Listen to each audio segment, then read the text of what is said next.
your what we done started. Look at what we done started. This the people party. 1, 2, 3 in the place to be. It's your boy Talib Kweli. This is another special edition of People's Party, the world's best podcast. Give it up for my co-host, the lovely, the talented, the intelligent Jasmin Leigh. What's up, Jasmin? How you feeling? I'm feeling amazing. I love how we still in quarantine and you're still clapping for yourself. Someone got to clap for you, so you might as well clap for yourself. Someone got to do it, man. Yes. Federico's clapping in the background. I'm still in my trap house out in Yellow Springs. Shout out to the whole Yellow Springs crew. Today's episode is very special because normally on People's Party, we do a deep dive and it's like, this is your life. But for this guest, I didn't want to do a deep dive. I want to have him on later for the deep dive. For this guest, I want to dive right into current events. This guest is very, very, very special.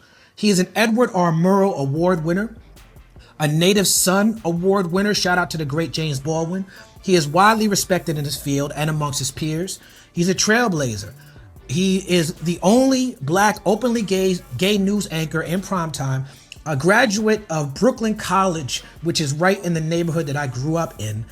I find him to be intellectually brave.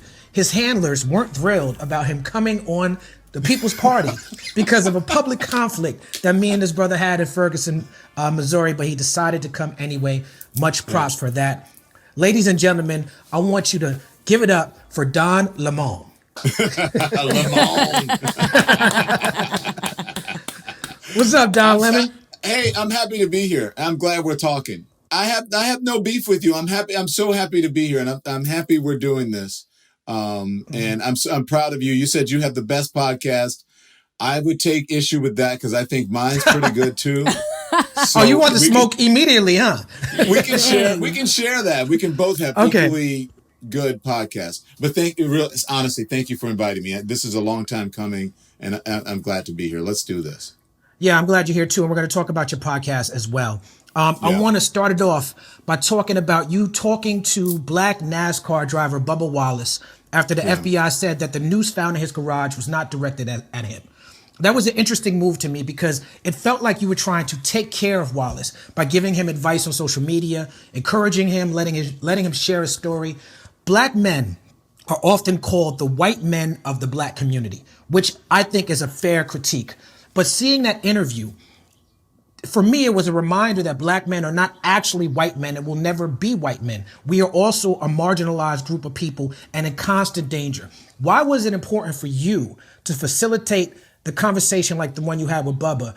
And, this conversation really seemed to explore and unpack the dangers of being a black man in 2020.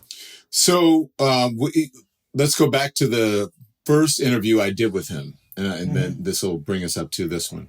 The first interview I did with him, I asked him, because NASCAR was promising all these things and that they wanted to change and they weren't going to be racist anymore and blah, blah, blah, blah. And I said, well, to him, what does that mean? That you have to take some action, right? It's not just about putting out a press release. What is that action going to be? And I said to him, what happens when, not if, when somebody pulls out a Confederate flag? And he said, I want the Confederate flag banned. As a black NASCAR driver, it's not cool. It stands for something different for me. 2 days later, he said he got a call from NASCAR and saying that they wanted to ban the flag.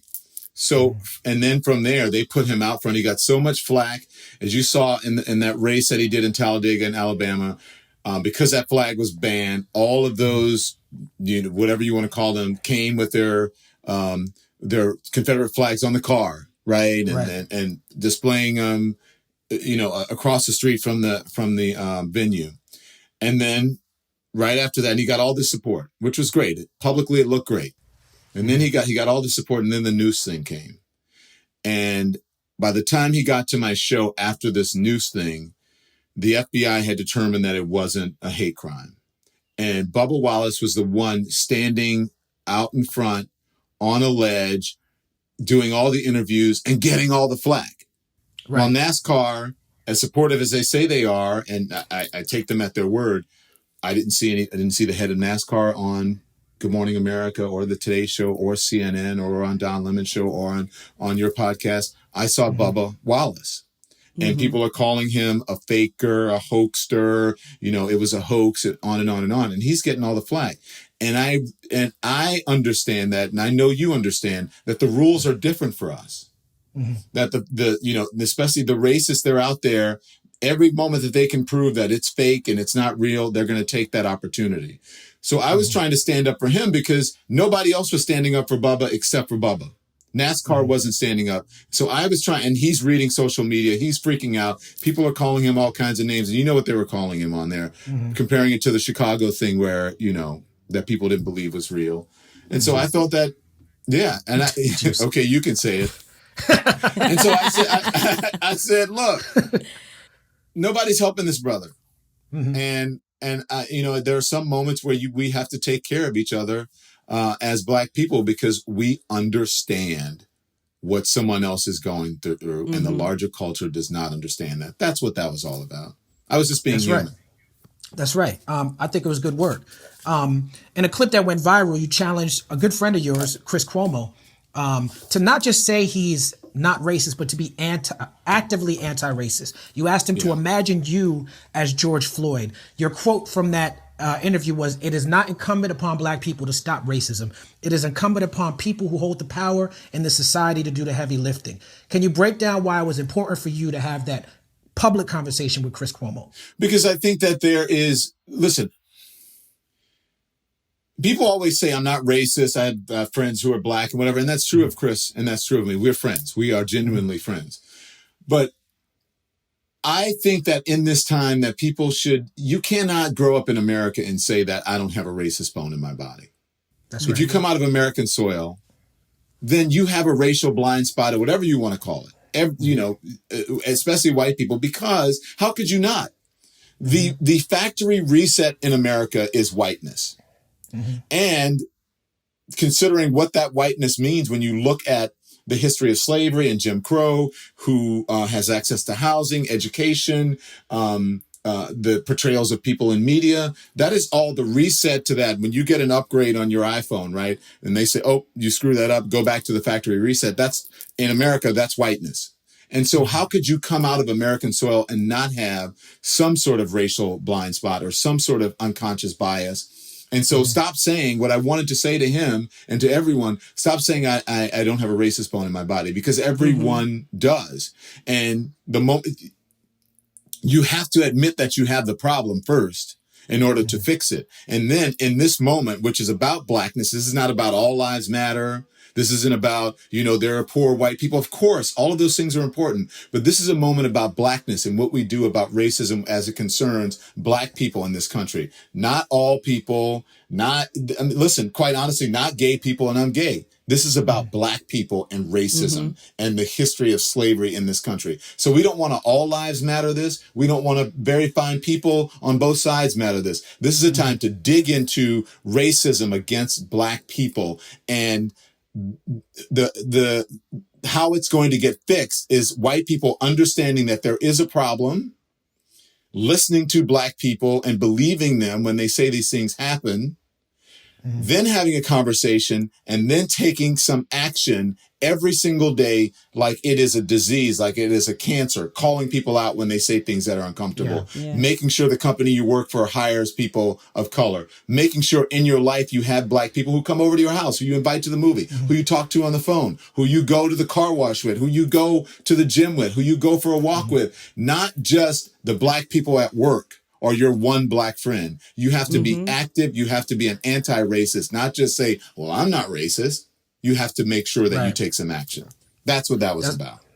That's right. That's right. Also in that conversation, you used the phrase occupy communities. You said that the police are occupying our neighborhoods. Now, that's pretty radical language for a CNN anchor. I feel like that's more like the activist journalism direction. Since Ferguson, since the election of Trump, you've gradually, in my opinion, gone more the activist journalist direction. Do you agree with that? I disagree with that. I don't say and I'll tell you why. What I said is that people feel that they're African Americans, and the people who are out there feel that they are occupied in their communities. They live in an occupied community. That's how they feel because of the way police treat their treatment by police. and that police have no, they can't relate to the community. They don't live in the community. They don't understand the people in the community. They really don't have affinity for the community. So they're basically occupied because they're the overseers watching to see who's going to mess up and who they can punish. I'm not an activist. I'm speaking from, and this isn't my opinion. This is fact. So I'm speaking from my point of view as a black man in this society. And so if you want to say that that's activism, then fine, you can say that. I don't believe that's activism. I believe that is telling the truth, and that is my role as a journalist. There are certain times when you have to say, okay, well, here's what the other side is saying, right? And there are certain times as a journalist that I have to play devil's advocate. But I don't believe that in this moment anymore. And I don't believe that with this administration. There's truth or there's not truth. There's reality and there's not reality. So that's how I feel about that. Sorry to go on. What is a journalist's actual responsibility in these times of global social unrest? And how do you balance corporate biases, political biases, and racial biases while trying to be transparent when you step in to do your job? Well, the important thing that you said is to be transparent about it. And I think that my role as a journalist is to speak from my truth and from my lens and from where I come from.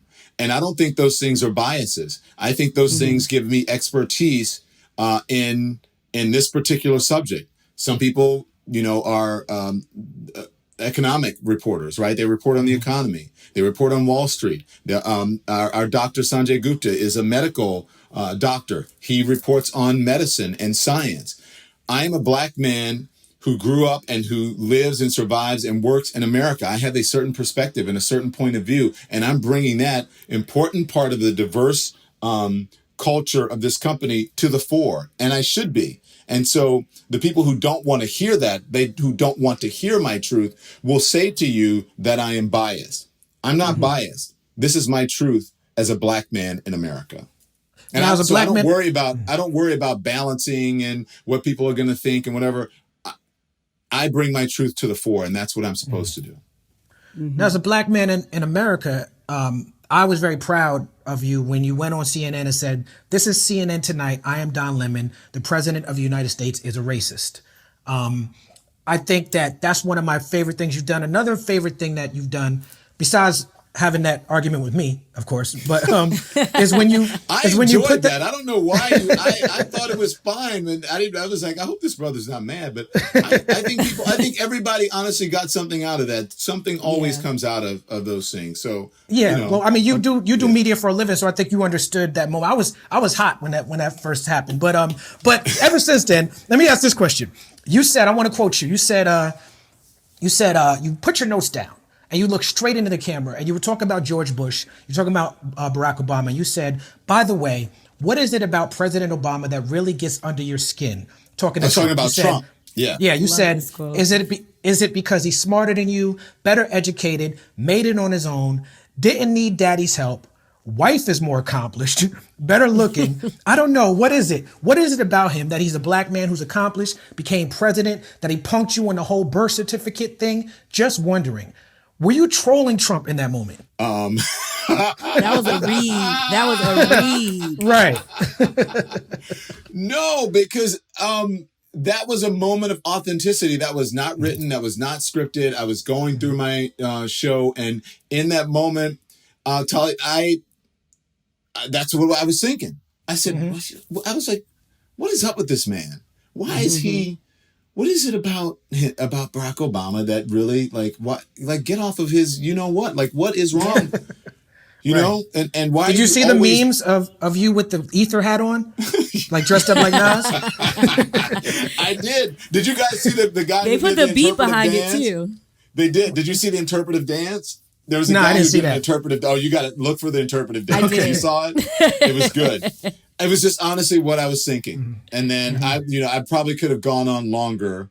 But I think I was making a lot of people nervous in the control room. So I said, all right, let me move on before. But I think that it was just enough to where it wasn't overkill. People got it. Yeah. Okay. So I wasn't trolling, but if it came off as a troll, then so be it. Okay. I have a lot of respect for journalists and just the work that journalists do. I want to shout out Yamisha Alcindor for what she's been doing at the White House. It's been incredible. Love her. Donald Trump, with his whole fake news thing, he has a lot of disdain for journalists, black journalists in particular, black women most of all.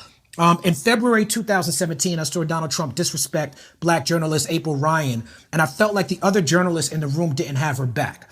Journalist Jake Turks was called a liar. Jewish journalist Jake Turks was called a liar and told to sit down before he even asked a question about anti-Semitism during that same presser. The next day, Jake, who represents a more conservative pro-Israel lobby, trolled me personally on Twitter, and he defended Trump when I spoke out about how Trump treated him. This made me feel like the press had failed us. I felt like the politicians failed us. Hillary failed us. Bernie failed us. They didn't defeat Trump. So it made me feel like it's up to the people to stop Donald Trump. So I staged a week-long protest in D.C., standing out there in the cold. I didn't receive a lot of support for it. But my question is, why don't journalists, especially the ones that Trump calls fake news, have each other's back more? That is a question that I have as well, because I'm sitting there and I'm watching I watched the briefings and him answer questions, and I couldn't be in that because they would have kicked me out a long time ago.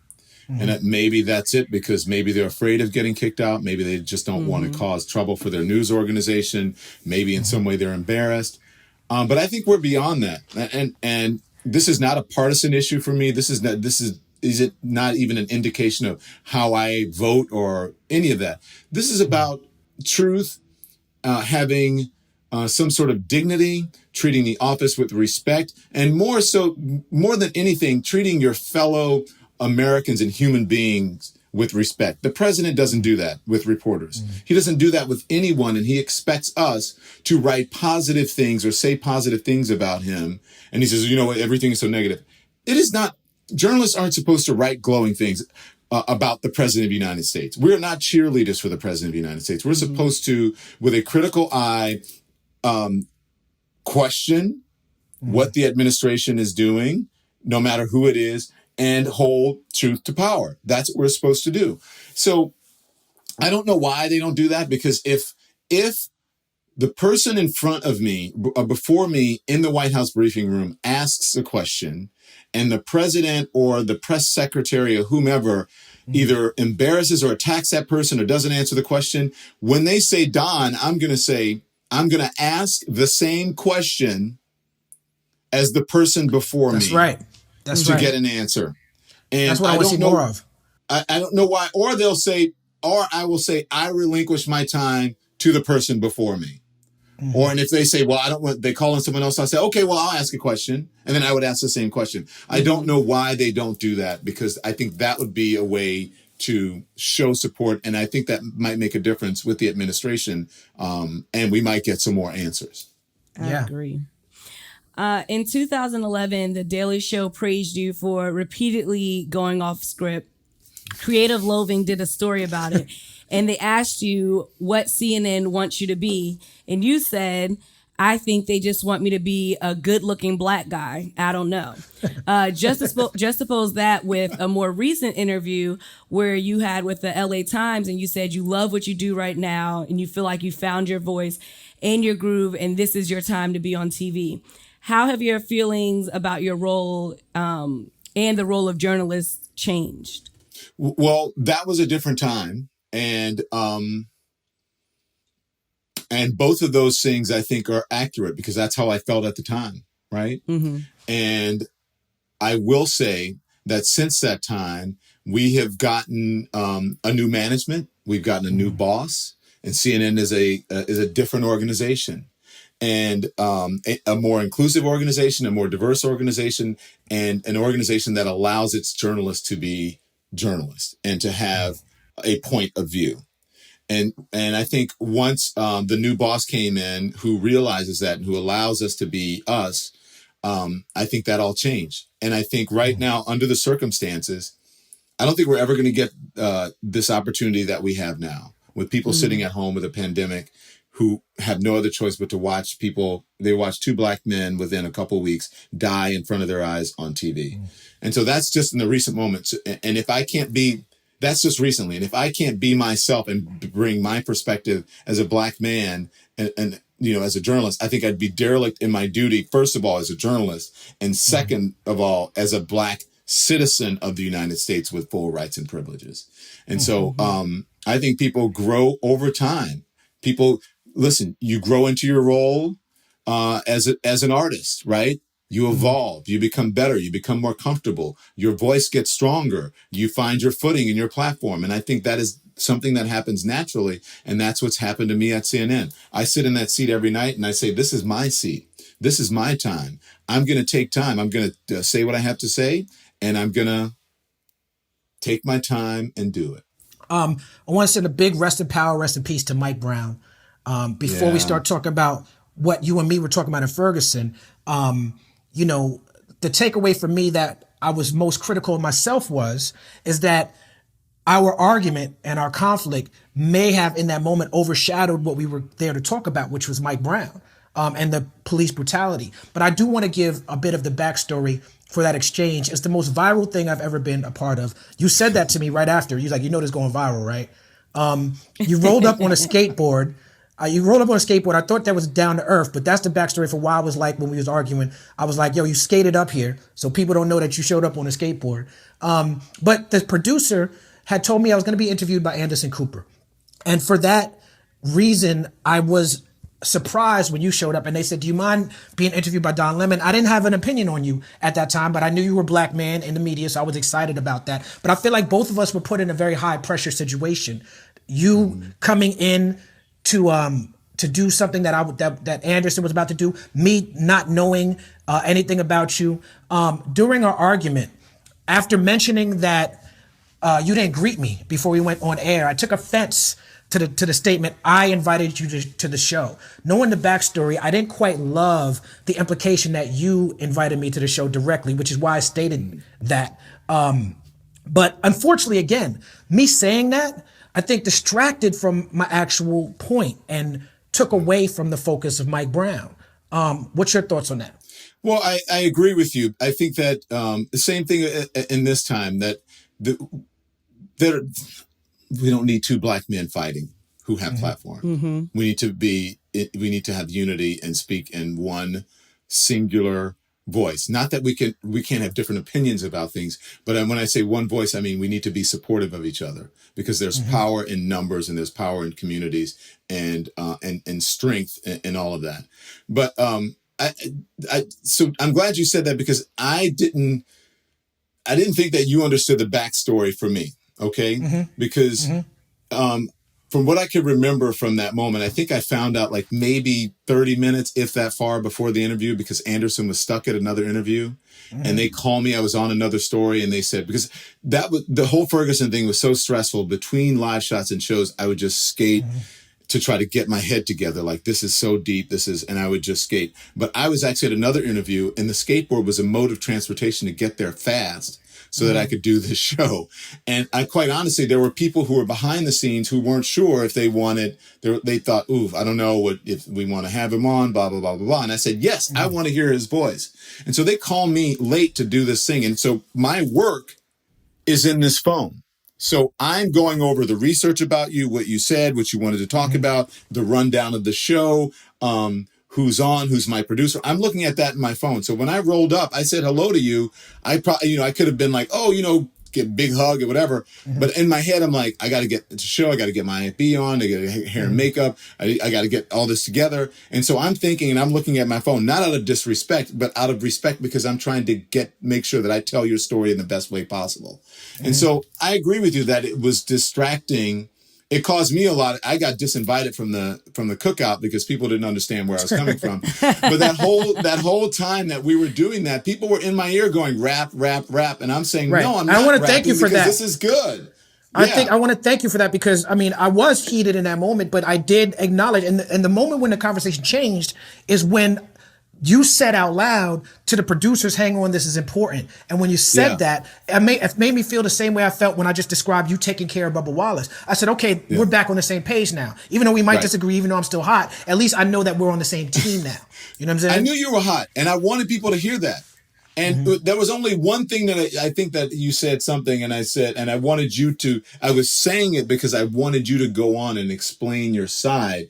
And I think I was saying, but the police say this, and you're like, this is not about the police. And that's exactly right. That's why I got triggered at.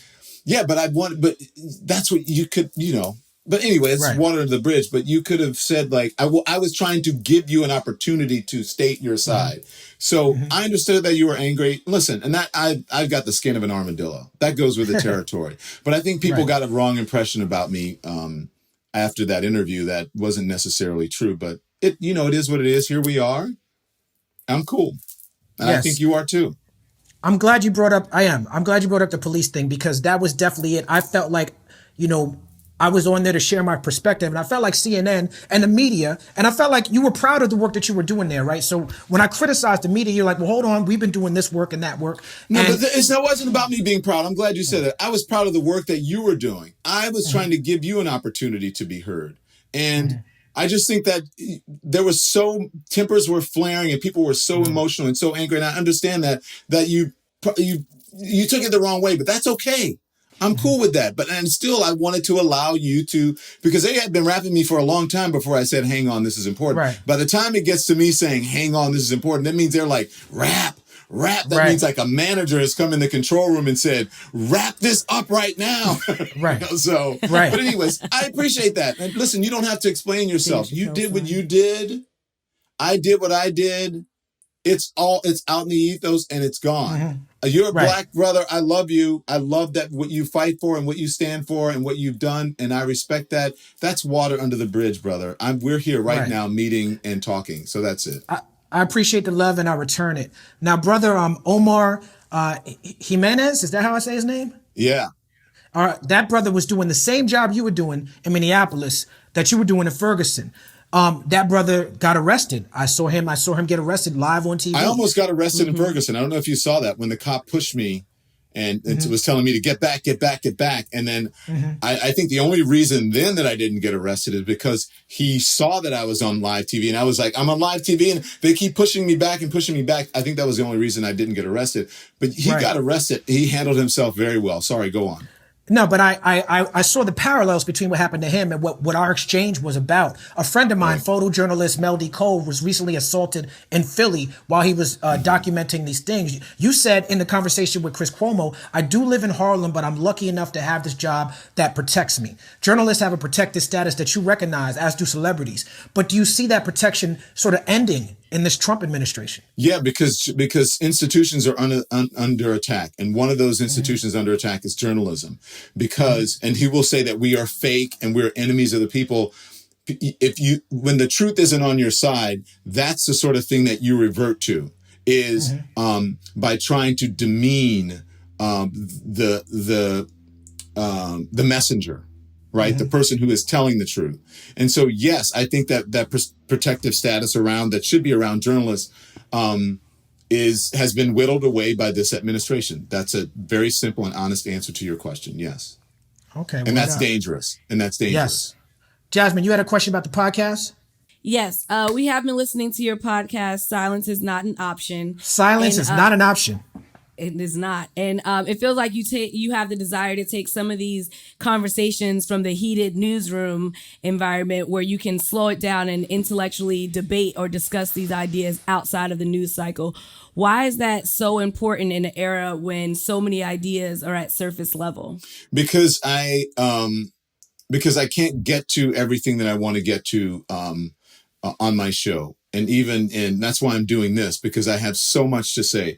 Listen, think about it. When you guys introduced me, you introduced me as the only black man I'm the only black person right now in primetime cable who happens to be gay, right? And I am at the matrix of all of this. Sometimes I'm the conductor saying there's a fire over here. They're gassing protesters over there. They're doing this. And on every single, almost every single major story in the country, but especially the ones that have to deal with black folks. And I have so much to say because, quite frankly, I'm an expert just because of my position. And I have a point of view and a platform that is rare. And I want to share my experiences and what I'm seeing and what I'm feeling to everyone. And I have so much that I want to get out that I think this podcast helps me do it. And it helps me delve into it at a level that I can't do it on television because I have so many things that I want to cover. This podcast covers race and being black and brown in America. And we can go as deep as I want. And I am grateful to that and for that. And I hope everybody listens. I appreciate the love, Brother Don Lemon. I have one more question I want to ask you. I think it's important right now in this era, especially since you mentioned that you're a black man who happens to be gay. The dominant social movement right now for black people is Black Lives Matter. It was started by queer women of color. And many people, including black people, demonize Black Lives Matter because of this. They accuse Black Lives Matter of pushing the gay agenda. So this is like a two-part question. What is the gay agenda, if that's even a thing, right? And you won a Native Son Award, which is named after James Baldwin's Notes of a Native Son. Can you tell me how you were influenced by the great James Baldwin? I wish I was in the room and you said like in the other room, I have all James Baldwin's book. I read, there was a point where I discovered James Baldwin through Giovanni's Room. And then I went on to The Fire Next Time. And then I read in one summer, the entire James Baldwin canon. There's a couple little things that I haven't read, but, I mean, James Baldwin was like me. He's a black man in America and he, was profound and I think a soothsayer and saw into the future because he's still relevant now. So James, I mean, it's a no-brainer why James Baldwin resonates with me, right? And he should resonate with all black people. He just happens to be gay, especially black men. And then he wrote Another Country, which had to do with that. And people don't know Giovanni's Room is also about a gay relationship that he had. When you ask me what the gay agenda is, the gay agenda is equality. That's all it is. We want to be treated and protected just like every other American. So there is no gay agenda that's separate than any other. This isn't about extra rights. Same thing for black people. Black people don't want extra rights. We want equal rights. Yes. Right. And that's the same thing for gay people. But James Baldwin has influenced me so much that he is one of the catalysts, this movement in this moment in time, but he's one of the catalysts for a new book that I'm working on. That I don't know what the name of it is going to be or when it's going to come out, but that's how much he has inspired me. And I'll let you know, and I'll come back on the show if you'll have me once that's done. No doubt. We'd love to have you back. I'm glad that we had the conversation that we had. You need to invite me to New Orleans for New Year's so we can do tequila shots and get earrings together. You know what I'm saying? And get some Because you be lit. You be lit. All right. Okay. Okay. I'm down with that. I'm down. We'll have a good time. No doubt. I love New Orleans. We have a great time for New Year's. It's all good fun. It's all good fun. No doubt. We appreciate you, brother. Thank you for sitting with us for this amount of time. Thank you. Thank you, Tully. Thank you, Jasmine. Thank you. It was a great talking. I appreciate it. All right. All right. I'll see you guys soon.